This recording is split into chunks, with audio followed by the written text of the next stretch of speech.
Assalamualaikum warahmatullahi wabarakatuh. Pemirsa setia channel 7 Sudut. Gimana nih kabar kalian? Sehat kan? Alhamdulillah.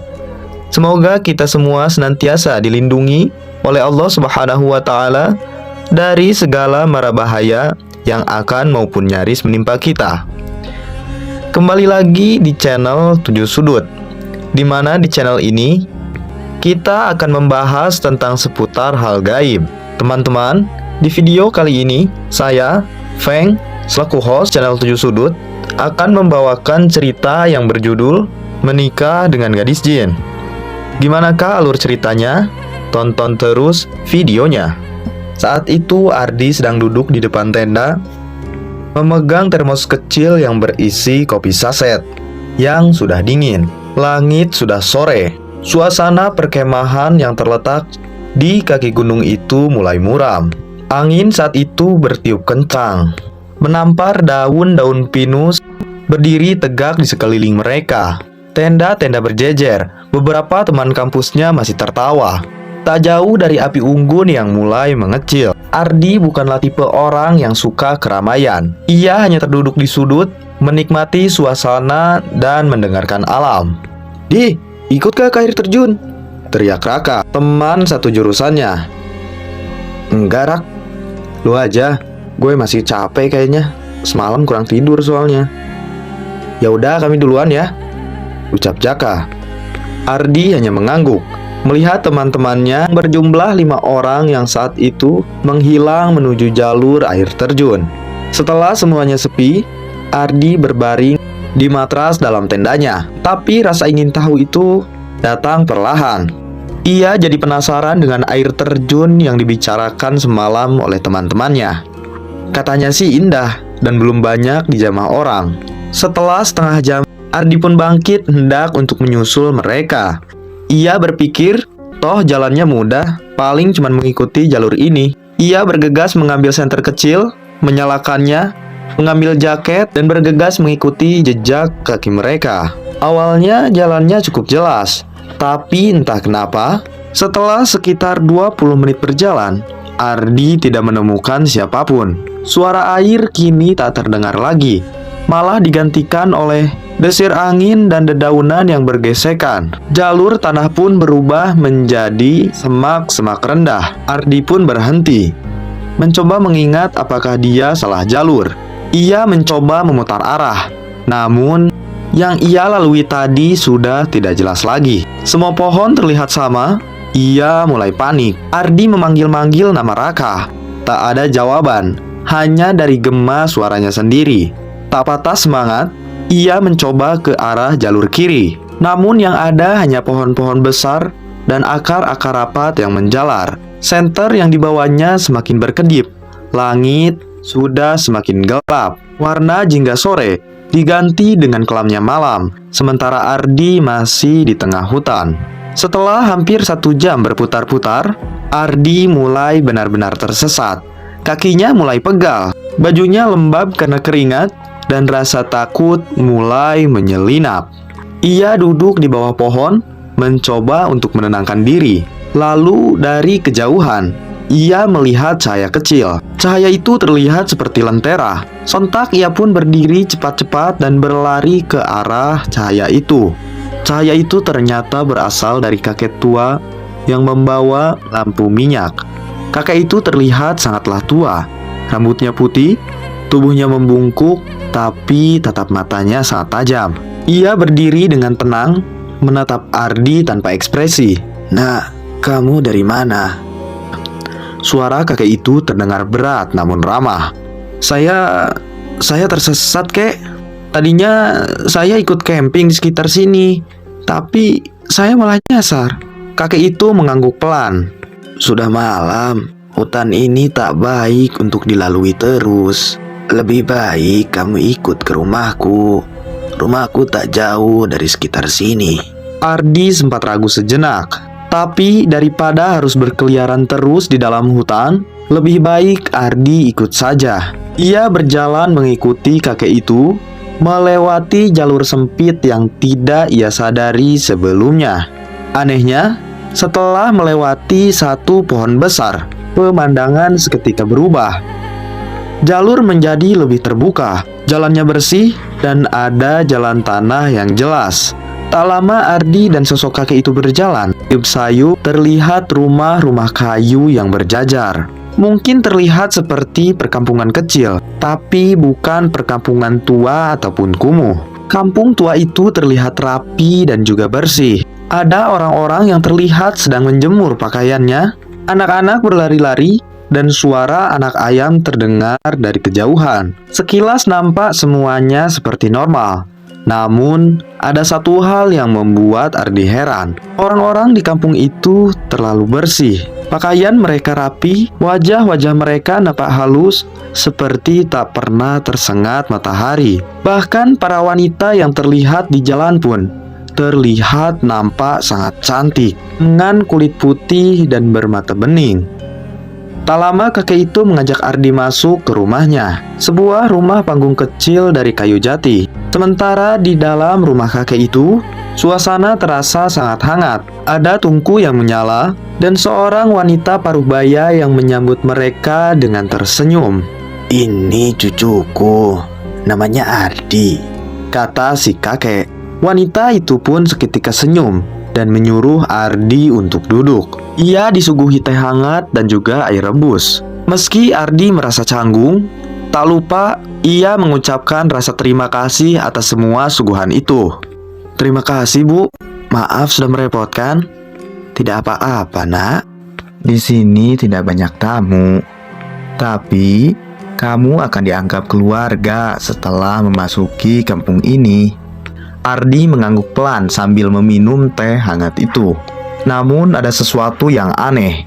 Rasa teh itu sangatlah nikmat, seperti ada rasa manis alami yang menenangkan. Sementara malam itu, Ardi tidur di rumah kecil kakek tersebut. Tempat tidurnya empuk, spraynya bersih, dan ia bisa tertidur nyenyak untuk pertama kalinya.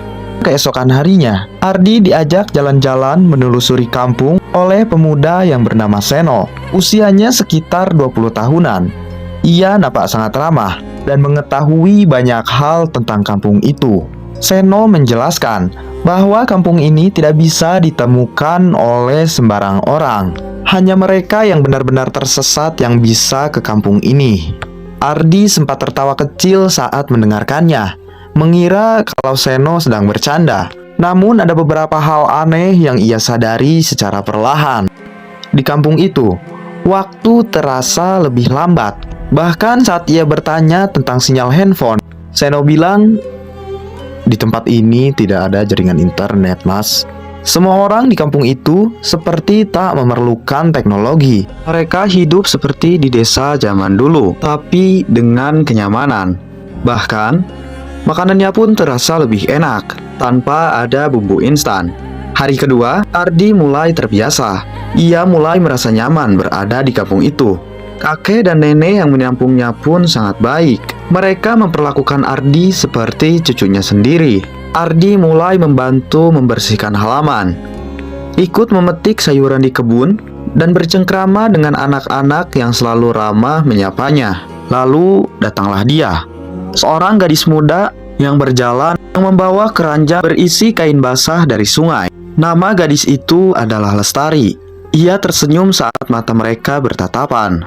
Rambutnya panjang, matanya teduh, kulitnya bersih putih seperti porselen. Ardi seperti terpaku.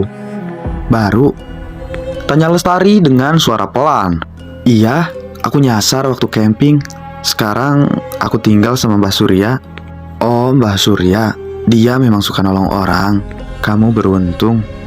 Sejak saat itu, Ardi dan Lestari lebih sering berbincang di kebun, di warung sekitar kampung, atau saat sore di dekat kolam ikan. Lestari tak seperti gadis kota yang pernah dikenalnya. Ia sangat sopan, tak banyak bicara, namun senyumnya selalu hangat. Semakin lama, Ardi merasa bahwa ada sesuatu yang menariknya untuk tetap tinggal di desa itu. Ia merasa betah, seperti sudah sejak lama tinggal di sana.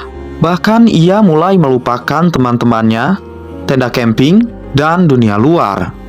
Waktu terasa aneh. Sudah berapa hari berlalu. Ia tak yakin. Namun suatu malam, Ardi terbangun karena mendengar suara aneh dari luar rumah. Suara itu seperti lolongan jauh di dalam hutan. Ia keluar pelan-pelan, melihat sekeliling, tapi kampung itu sunyi. Sunyi yang tak seperti biasanya.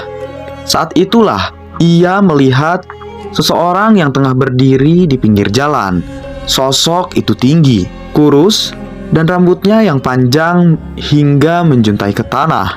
Tak terasa hari demi hari pun berlalu di tempat itu. Sekarang, Ardi nampak lebih akrab dalam menjalani kehidupan barunya di kampung itu. Bahkan wajah-wajah yang terasa asing kini nampak akrab. Ia tahu siapa yang biasa menjual hasil kebun dan siapa yang gemar nyanyi sambil menenun kain di sore hari. Setiap pagi ia bangun dengan perasaan ringan, tidak seperti biasanya. Saat bangun tidur, biasanya ia terasa berat dan malas. Kini di kampung itu, ia merasa hidupnya lebih terarah, lebih damai, dan yang terpenting, Lestari yang sering menemaninya. Kadang, mereka berjalan ke tepi sungai, duduk berdua tanpa berbicara. Lestari bukanlah tipikal cewek yang cerewet, tapi setiap kalimatnya terasa tulus. Ia juga pernah bilang bahwa di sini orang-orang tidak suka banyak bicara. Semua itu terjadi karena kami para warga di sini sudah tahu dengan apa yang terjadi. Kalimat itu seolah menempel di kepala Ardi. Sementara Seno, dia adalah teman pertamanya di kampung itu, mulai memperlihatkan gelagat yang berbeda. Wajahnya tak seceria dulu. Suatu malam, mereka duduk berdua di teras depan rumah Mbah Surya. Ardi mencoba membuka obrolan. Ada yang aneh ya, Sen? Seno tidak langsung menjawab. Ia malah menatap gelapnya malam. Lalu dengan pelan, Seno pun menjawab. Kamu sudah terlalu dalam, Di. Maksudnya? Seno menoleh dengan wajah yang serius. Kampung ini bukan untuk semua orang. Kamu orang luar, harusnya cuma mampir. Tak seharusnya kamu betah, dan mungkin terlalu betah. Ardi mengernyit bingung. Lah, emangnya salah? Seno menarik napas panjang. Tidak semua orang yang datang ke sini bisa kembali. Apa kamu tahu itu? Ardi hanya terdiam, sementara Seno pun melanjutkan. Dulu aku juga sama sepertimu, orang luar yang tersesat yang juga ditemukan oleh keluarga yang baik. Ya, sama persis seperti kamu, juga ditemukan oleh keluarga yang baik. Tapi salahnya, aku memutuskan untuk bertahan. Hingga sekarang, aku bahkan lupa wajah asli ibu kandungku. Ucapan itu sontak membuat bulu kuduk Ardi berdiri. Ia menatap Seno lekat-lekat, menunggu kelanjutan kata-kata itu. Kamu masih bisa memilih, lanjut Seno. Tapi waktumu tidak banyak. Keesokan harinya, ia mencoba berbicara dengan Mbah Surya. Dengan hati-hati, ia pun bertanya, Mbah, mohon maaf, apakah saya bisa kembali ke dunia luar? Mbah itu tersenyum, senyum yang ada getirnya. Nah, tempat ini seperti mimpi bagi orang-orang yang lelah. Di sini kamu tidak harus khawatir soal uang. Di sini setiap kemudahan pasti ada penggantinya. Ardi pun menunduk. Saya cuma mau tahu, Mbah, apa saya masih bisa pulang? Tanya Ardi. Kamu harus memilih. Jika hatimu masih ingat jalan pulang, tentu kamu bisa. Tapi kalau kamu sudah melekat di sini, semua jalan keluar akan menutup dengan sendirinya. Kalimat itu menghantui Ardi sepanjang harinya. Ia kembali mencoba mengingat-ingat wajah ibunya, ayahnya, dan teman-temannya. Tapi bayangan itu mulai kabur, seperti diselimuti kabut. Hanya senyum dan wajah Lestari yang jelas. Senyum gadis itu seolah ketara jelas di ingatan Ardi. Sementara di sisi lain, Lestari tampak berbeda sejak malam itu. Ia seperti menjadi lebih pendiam. Hingga suatu sore di pinggir sungai, Lestari berkata kepada Ardi, "Kalau kamu ingin pergi, aku akan mengerti." Ardi memandangnya lekat-lekat. Aku nggak yakin. Mungkin aku udah nyaman di sini, Tar. Tapi aku juga takut. Ini bukan tempat seharusnya kan buat aku. Lestari menunduk. Banyak yang datang ke sini karena tak sengaja. Tapi kalau kamu memilih untuk tinggal, kamu harus melepas semuanya. Melepas nama aslimu, melepas tentang ingatan masa lalumu. Lalu kamu akan menjadi bagian dari tempat ini, Mas. Tapi bukan lagi sebagai Ardi yang dulu. Malam itu Ardi tidak bisa tidur. Suara-suara aneh kembali terdengar. Ada suara gonggongan anjing. Padahal tidak ada satupun anjing di kampung itu. Ada juga suara tangis pelan yang entah dari mana keberadaannya. Ia keluar rumah dan berdiri di halaman. Malam itu bulan terlihat besar sekali, lebih besar daripada biasanya. Jalan-jalan kampung sepi, semua rumah gelap. Ia seperti merasa sendirian.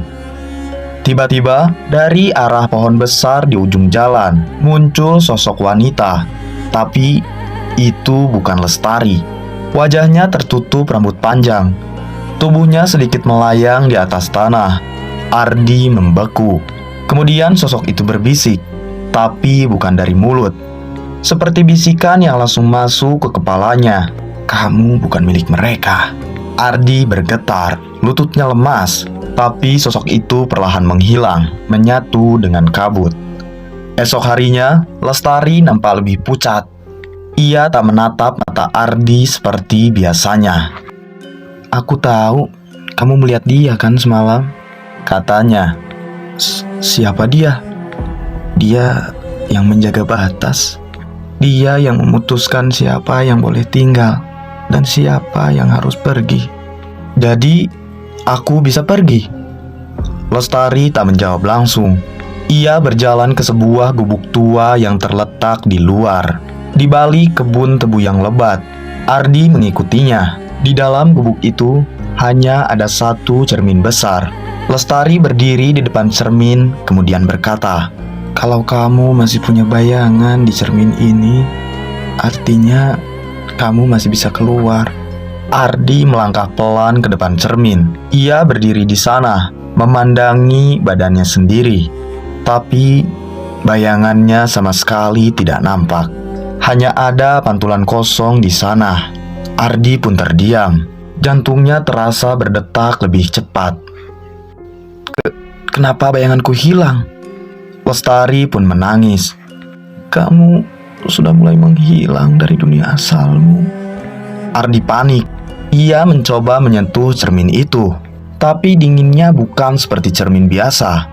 Dingin itu seperti permukaan air. Tiba-tiba, cermin itu menunjukkan kilasan wajah ibunya. Sedetik, 2 detik, lalu menghilang. Ardi menjerit. Lestari memeluknya dari belakang.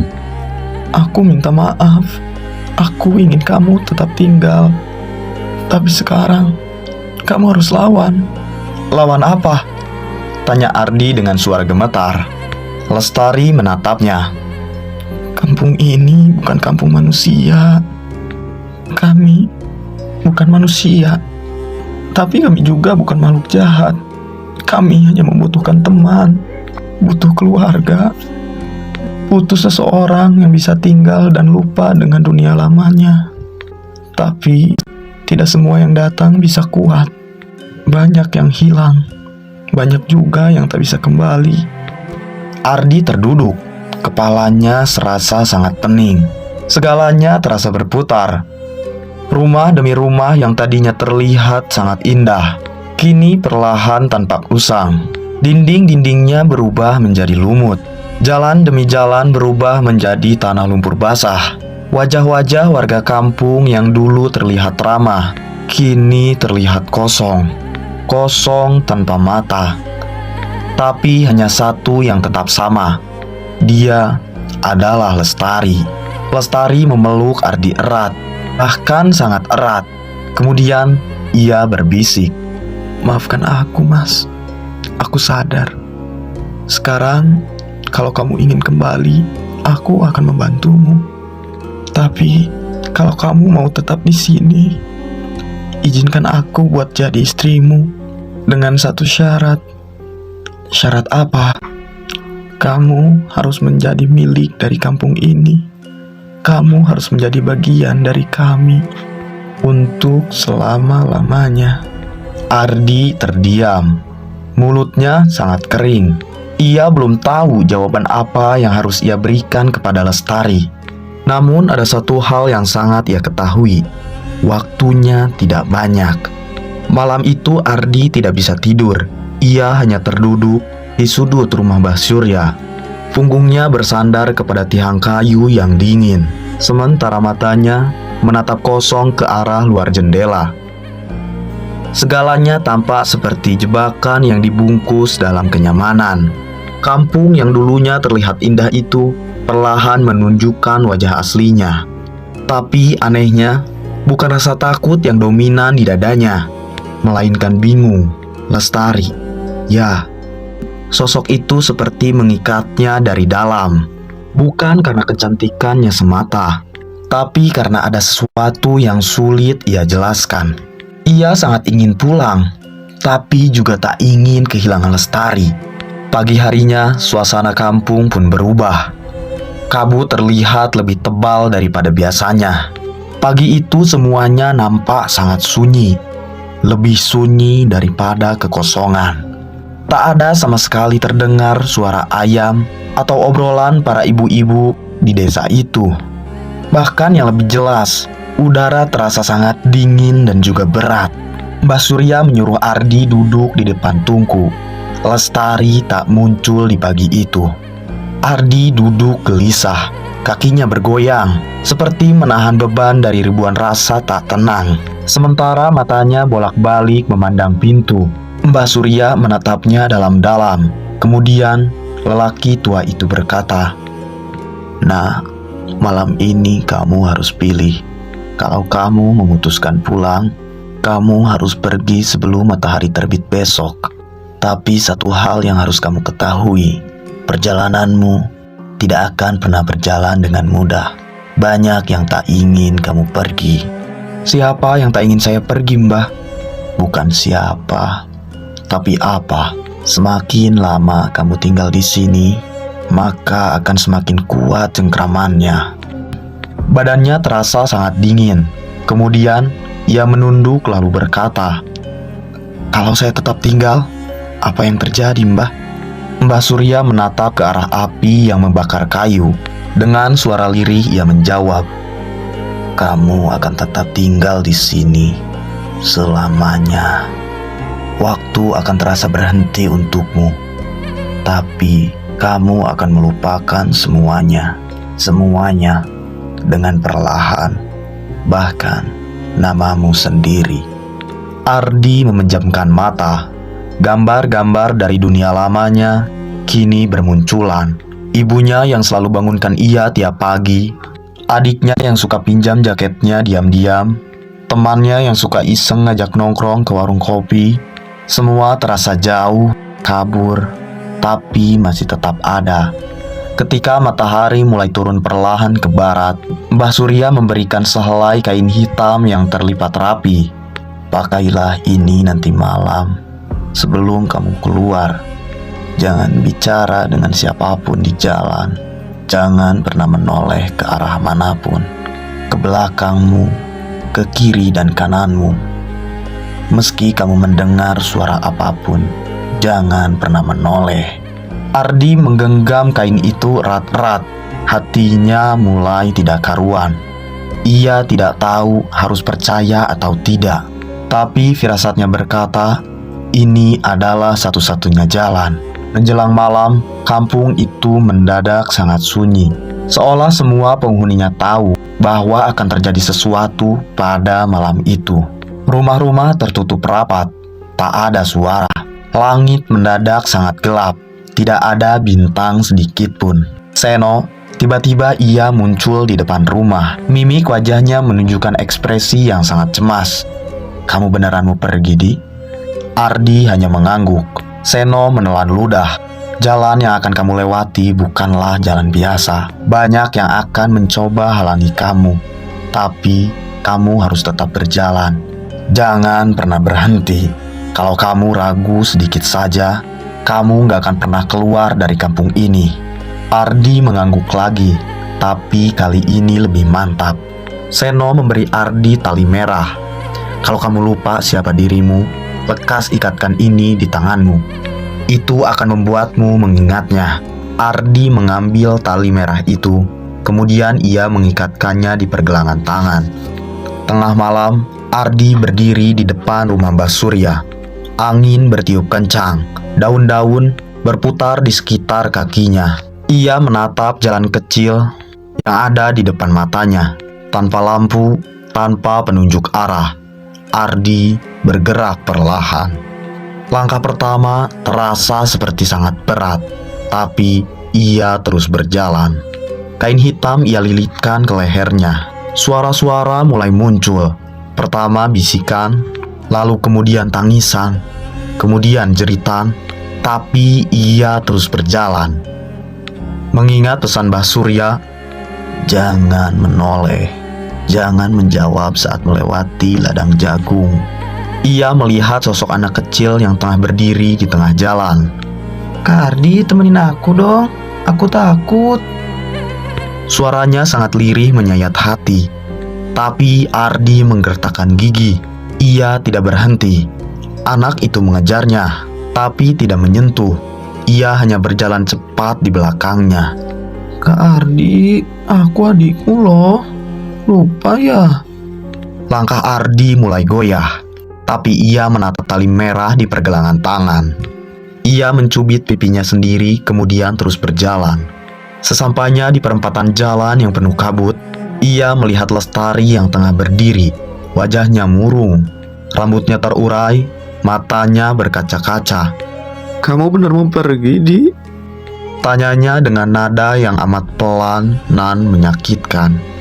Ardi berhenti, langkahnya ragu. Lestari melangkah mendekat memegang tangannya. Aku sayang kamu, Di.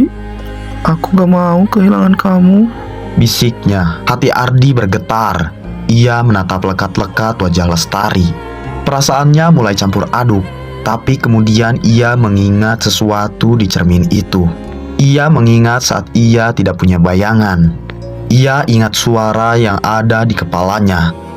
Kamu bukan milik mereka. Dengan sisa keberanian yang ada, Ardi melepaskan tangan Lestari, kemudian ia berlari. Lestari berteriak, tapi kemudian suaranya berubah. Suara yang amat tua, serak, nan menakutkan. Langkah Ardi semakin cepat. Kabut semakin pekat. Suara tawa dan tangisan seolah terdengar bersatu di malam itu. Tapi ia tak berhenti. Akhirnya, di kejauhan, ia melihat cahaya. Cahaya yang sangat kecil di tengah kegelapan. Namun, sinarnya amatlah menenangkan. Ia berlari sekuat tenaga ke arah cahaya itu, sambil menutup telinga, sambil berdoa di dalam hati, sambil menggenggam tali merah pemberian Seno sekuat mungkin. Dan ketika ia menembus cahaya itu, tiba-tiba Ardi terbangun. Tubuhnya penuh luka gores, kakinya kotor, pakaiannya robek. Ia menatap sekitar. Kemudian ia tersadar kalau ia berada di tepi hutan. Matahari sudah tinggi, suara burung terdengar amatlah nyata. Ia melihat jalan aspal tak jauh dari tempatnya berdiri. Dengan perlahan dan terpincang-pincang, Ardi menuju ke jalan aspal itu. Sesampainya ia di jalan aspal, ia dihampiri oleh 5 warga lokal yang langsung menanyainya. Mas, apa ini Mas Ardi? Jangan langsung ditanya, kasih minum dulu lah. Kasih makanan dulu aja, kasih minum dulu, itu jangan langsung ditanya. Iya, maaf.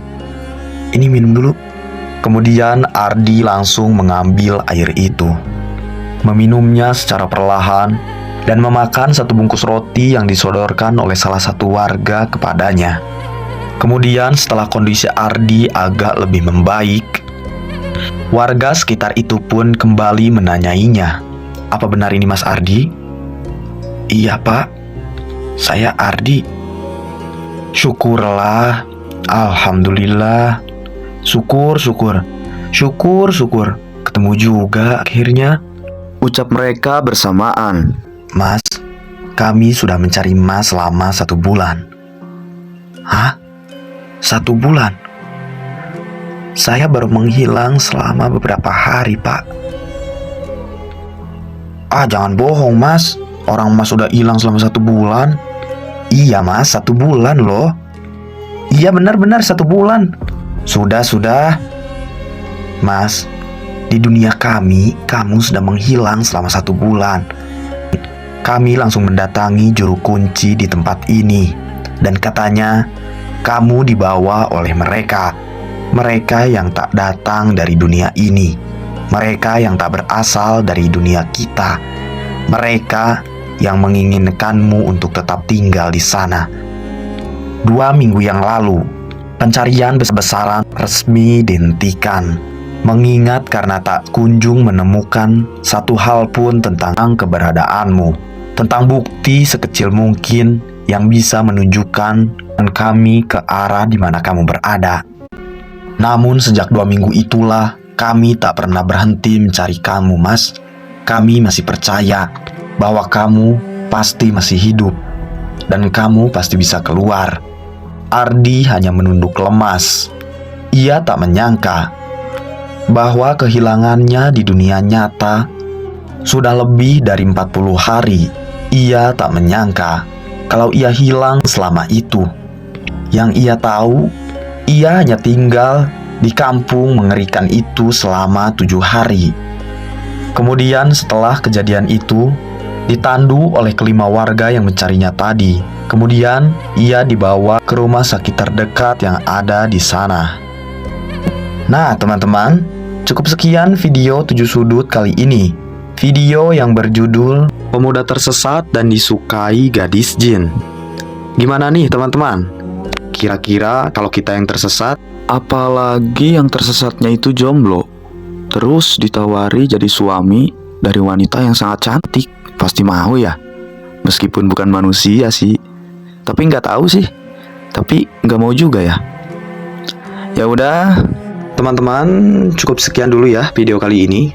Jangan lupa tuliskan kritik dan juga saran teman-teman ya. Terima kasih buat teman-teman yang udah support channel ini. Dari awal-awal banget channel ini dibuka sampai sekarang. Semoga kita semua senantiasa dilindungi dari segala mara bahaya yang nyaris menimpa kita. Juga diberikan rizki yang cukup. Teman-teman, cukup sekian dulu ya video kali ini. Nantikan video-video selanjutnya hanya di channel 7 Sudut. Ya sudah, saya Feng selaku host izin pamit. Wassalamualaikum warahmatullahi wabarakatuh.